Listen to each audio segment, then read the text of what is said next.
13.1 সমান্তর ধারা অধ্যায়ের 20 নম্বর প্রশ্ন সমাধান করব। প্রশ্নে বলছে কোনো সমান্তর ধারার m পদের সমষ্টি n এবং n পদের সমষ্টি m হলে এর প্রথম m প্লাস n পদের সমষ্টি নির্ণয় করো। তো আমাদের প্রথমে এখানে দেখতে পাচ্ছি যে সমষ্টির মান এবং কততম পদ পর্যন্ত সমষ্টি সেটা দেয়া আছে। তাহলে m পদের সমষ্টি n এবং n পদের সমষ্টি n, এই দুটো দিয়ে আমাদের দুইটা ইকুয়েশন আসবে। সেই ইকুয়েশন দুটাকে আমরা সলভ করে a এবং d এর মান বের করব। তাহলে আমরা প্রথমে ধরে নিব, যেহেতু আমরা সমষ্টির সূত্রে দেখছিলাম n/2 2a plus n minus 1 into d। তো এখানে দুইটা প্যারামিটার আছে, একটা হচ্ছে a এবং d। তাহলে এই দুইটা প্যারামিটারের মান আমরা বের করে নিব। তো এখানে a হচ্ছে প্রথম পদ এবং d হলো সাধারণ অন্তর। তো আমরা ধরি সমান্তর ধারার প্রথম পদ ইকুয়াল a এবং সাধারণ অন্তর ইকুয়াল d। এখন ধারার প্রথম m পদের সমষ্টি n হলে তাহলে এটাকে আমরা লিখতে পারি s m equal n। So s m এর ভ্যালু আলটিমেটলি কি হবে? m/2 2a plus m minus 1 into d equal n। So আমরা যদি m/2 কে পাশে পার করে দিই তাহলে আসে 2a plus m minus 1 into d equal 2n/m। অতএব 2a plus md minus d equal 2n/m। এটাকে 1 নম্বর ইকুয়েশন দিলাম। সেম ভাবে প্রথম n পদের সমষ্টি m হলে আরেকটা ইকুয়েশন আসবে আমাদের, n পদের সমষ্টি m হলে। তাহলে এটাকে আমরা লিখতে পারি Sn ইকুয়াল m। তো Sn এর ভ্যালু বসবে n/2 2a plus n minus 1 into d equal m। So n/2 কে যদি আমরা ওই পাশে পার করে দিই তাহলে আসে 2a plus n minus 1 into d equal 2m/n।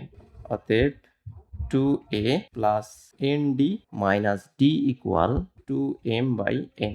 এটাকে 2 নম্বর ইকুয়েশন দিলাম। এখন এই দুটো ইকুয়েশন থেকে আমরা a এবং d এর মান বের করব। তো আমরা কি করব, যে প্রথম ইকুয়েশন বিয়োগ দ্বিতীয় ইকুয়েশন করে দিব, বা দ্বিতীয় ইকুয়েশন থেকে প্রথম ইকুয়েশনকে বিয়োগ করে দিলেও দিতে পারো, সমস্যা নাই। 2a plus md minus d equal 2n/m। 2a plus nd minus d equal 2m/n। তো প্রত্যেকটাকে আমরা বিয়োগ করে দিলাম।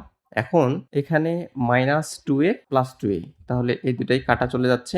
প্লাস d এবং মাইনাস d এই দুটাই কাটা যাচ্ছে। সো এখান থেকে নিচে পাবো আমরা md minus nd equal 2n/m minus 2m/n। তাহলে এখান থেকে আমরা যদি d কমন নেই থাকতেছে m minus n equal m এর n কে যদি রসিও করি আসে নিচে mn। তো এখানে পাচ্ছি 2n square minus 2m square. তাহলে উপরে যদি আমরা 2 কমন নেই তাহলে n square minus m square, mn নিচে থাকতেছে। তো উপরে আমরা দেখতে পাচ্ছি যে n square minus m square অর্থাৎ a plus b into a minus b আসে এখান থেকে। আমরা জানি a স্কোয়ার মাইনাস b স্কোয়ারের সূত্র থেকে a plus b into a minus b।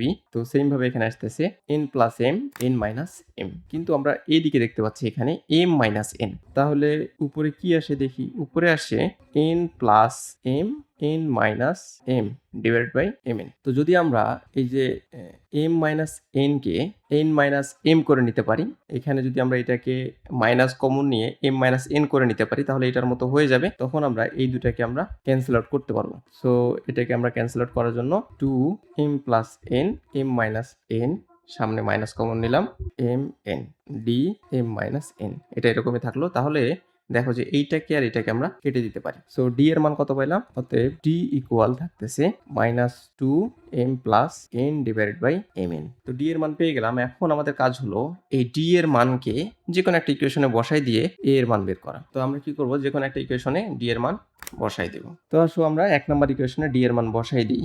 এখন d equal minus m plus n divided by mn 1 নং সমীকরণে বসিয়ে। তো 1 নম্বর সমীকরণে আমরা d এর মান বসাবো 2a plus m minus m plus n divided by mn minus m plus n divided by mn equal 2n/m।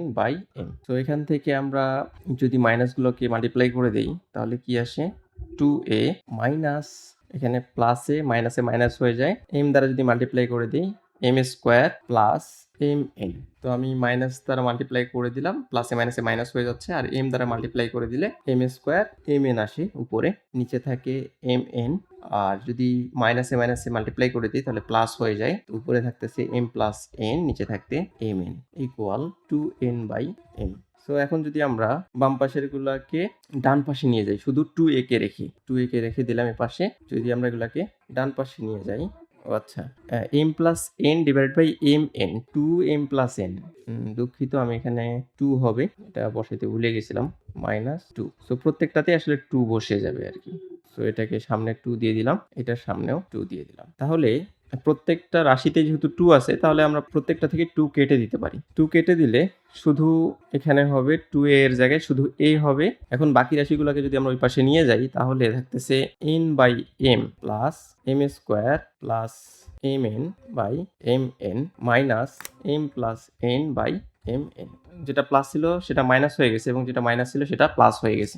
এখন আমরা যদি এটাকে লসাগু করি, তাহলে আসে mn, উপরে আসে n square plus m square plus mn minus m minus n। অতএব a equal m square plus n square plus mn minus m minus n divide by mn। এখন আমরা a এর ভ্যালু এবং d এর value পেয়ে গেছি। এখন আমরা কি করব, প্রশ্নে যেহেতু বলে দিছে যে m প্লাস n তম পদের সমষ্টি, এই যে এখানে দেখাই, প্রশ্নে বলছে যে প্রথম m প্লাস n পদের সমষ্টি নির্ণয় করো। তাহলে আমরা m প্লাস n পদের সমষ্টি বের করব। এখন m প্লাস n পদের সমষ্টি m plus n divided by 2a plus, এখানে n এর জায়গায় যেহেতু m প্লাস n, সেম ভাবে এখানে n এর মান বসে যাবে m plus n minus 1 into d। তো আমরা এখানে d এবং a এর মান বসাই দেব। m প্লাস n বাই 2, এর মান কত পাইছিলাম, এর মান পাইছিলাম m square plus n square plus mn minus m minus n, নিচে mn। তো আমরা এটাকে বসাই দিই, 2m square plus n square plus mn minus m minus n divided by mn plus m plus n minus 1, d এর মান minus 2m plus n divided by mn। তো আমরা a এবং d এর মান বসাই দিলাম। এখন ব্র্যাকেটের ভিতরে আমরা এগুলো একটু ক্যালকুলেশন করে নিই, তাহলে ছোট হয়ে আসবে m plus n by 2। So এই যে দেখো যে এই দিকের যে রাশিটা আছে, এই যে এই রাশিটা, এখানেও সামনে 2 দ্বারা গুণ করা আছে, আবার এই যে এই রাশিটাতেও সামনে 2 দ্বারা গুণ করা আছে। তাহলে আমরা এই 2টাকে কমন নিতে পারি। 2 যদি কমন নিয়ে নেই সামনে, তাহলে ভিতরে শুধু m আর n এই প্যারামিটারগুলো থাকবে, m square plus n square plus mn minus m minus n divided by mn। আর এদিকে দেখো যে মাইনাস এবং প্লাস, তো মাইনাসে প্লাসে গুণ করলে আসে মাইনাস, তো আমরা মাইনাস বসাই দিলাম এখানে প্লাস, এবং এই মাইনাস দ্বারা গুণ করে মাইনাস আসলো এখানে। সো এখন শুধু এই যে m প্লাস n মাইনাস 1 এবং 2mn, 2 তো সামনে কমন নিয়ে নিছি, শুধু m প্লাস n মাইনাস 1 এবং m প্লাস n কে মাল্টিপ্লাই করব। তাহলে উপরে থাকতেছে m plus n minus 1 m plus n divided by mn। So এখানে ব্র্যাকেটটা ক্লোজ করে দেই। এখন আমরা কি করব, m প্লাস n মাইনাস 1 এবং m প্লাস n এই দুটোকে মাল্টিপ্লাই করে দিব, বা তার আগে আমরা লসাগু করতেও পারি। এখানে আরেকটা জিনিস দেখো যে আচ্ছা 2 এখানেই থাক, সমস্যা নাই। তো আমরা সরাসরি আগে লসাগু করে দিই। লসাগু করে দিলে নিচে আসতেছে mn, উপরে আসতেছে m square plus n square plus mn minus m minus n। এখন আমরা যদি উপরের এই যে m প্লাস n মাইনাস 1 এবং m প্লাস n কে মাল্টিপ্লাই করে দেই, সেটা কিন্তু মাইনাস সহ মাল্টিপ্লাই হয়ে যাবে। তো আমরা পরে মাইনাস দিয়ে মাল্টিপ্লাই করব।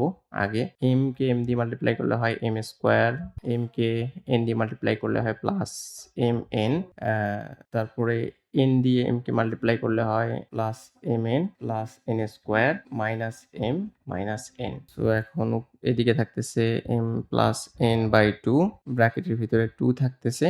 এখন যদি মাইনাস দ্বারা এটাকে মাল্টিপ্লাই করে দিই, m square plus n square plus mn minus m minus n minus m square minus mn minus m n minus n square plus m plus n, নিচে থাকতেছে mn। এখন যদি আমরা কাটাকাটি করি, m স্কোয়ার কাটা যায়, n square minus n square কাটা যায়, plus mn minus M N কাটা যায়, মাইনাস এম প্লাস এম কাটা যায়, মাইনাস এন প্লাস এন কাটা যায়, শুধু থাকে মাইনাস এম এন। তাহলে এই যে 2 আর এই পাশে 2 এটাও কিন্তু কাটাকাটি চলে যায়। তাহলে থাকতেছে যে এম প্লাস এন আর এদিকে থাকতেছে মাইনাস এম এন, নিচে থাকতেছে এম এন। তো এখন দেখো যে এম এন আর এম এন কাটা যায়, থাকে শুধু M plus N minus 1। So এটাকে লেখা যায় মাইনাস এম প্লাস এন।